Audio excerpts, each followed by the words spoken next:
রহমানির রহিম। সম্মানিত নেতৃবৃন্দ, আমার প্রাণপ্রিয় সংগঠন বাংলাদেশ জাতীয়তাবাদী দল সাগরকান্দি ইউনিয়ন ঢাকা পক্ষ থেকে সবাইকে জানাই সংগ্রামী ধানের শীষের শুভেচ্ছা। সংগ্রামী সাথী বন্ধুগণ, আজকে সাগরকান্দি ইউনিয়ন অন্তর্গত ৪ নং ওয়ার্ডের কর্মী সম্মেলন ও ওয়ার্ড কমিটি গঠন ২০২৫ অনুষ্ঠানের সম্মানিত প্রধান অতিথি আমাদের পার্শ্ববর্তী ইউনিয়ন রানীনগর ইউনিয়ন বিএনপির প্রতিষ্ঠাতা সভাপতি এবং যার হদ্দে কাশীনাথের শহীদ নুরুল হোসেন ডিগ্রি কলেজের ছাত্রদল প্রতিষ্ঠিত করেছিলেন এবং যিনি পাবনা জেলা বিএনপির সাবেক সংগ্রামী যুগ্ম সাধারণ সম্পাদক, আমাদের রানীনগর ইউনিয়ন বিএনপির প্রতিষ্ঠাতা সফল সভাপতি, ইউনিয়ন পরিষদের সাবেক চেয়ারম্যান, আমাদের সুজানগর উপজেলা বিএনপির অভিভাবক আহ্বায়ক জনাব এবিএম তৌফিক হাসান আলহাজ, মঞ্চে উপস্থিত হয়েছেন সহযোদ্ধা বড় ভাই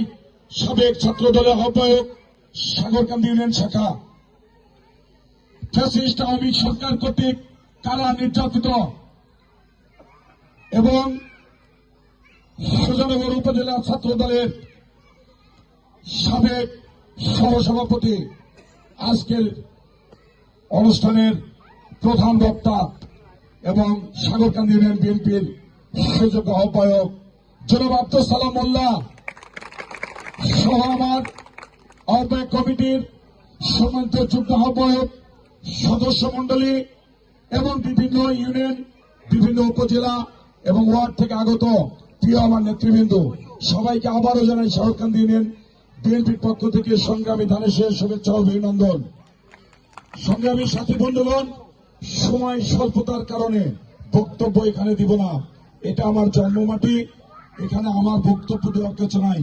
আমার বাইরে থেকে যে সকল নেতৃবৃন্দ এসেছেন আপনারা বক্তব্য দিবেন, আমরা সেই বক্তব্যের অনুপ্রাণিত হয়ে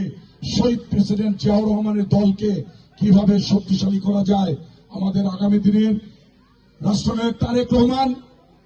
তার হাতকে কিভাবে শক্তিশালী করা যায় এবং পাবনা ২-এর নয়নের মণি আগামী দিনের ধানের শীষের কান্ডারি কেন্দ্রীয় কৃষক দলের বিপ্লবী সভাপতি জননন্দিত জননেতা কৃষিবিদ হাসান জাফির তুহিন ভাইয়ের হাতকে শক্তিশালী করার জন্য সবাইকে উদাত্ত আহ্বান জানিয়ে আমি আমার সংক্ষিপ্ত কথা এখানে শেষ করছি। আসসালামু আলাইকুম রহমতুল্লাহ।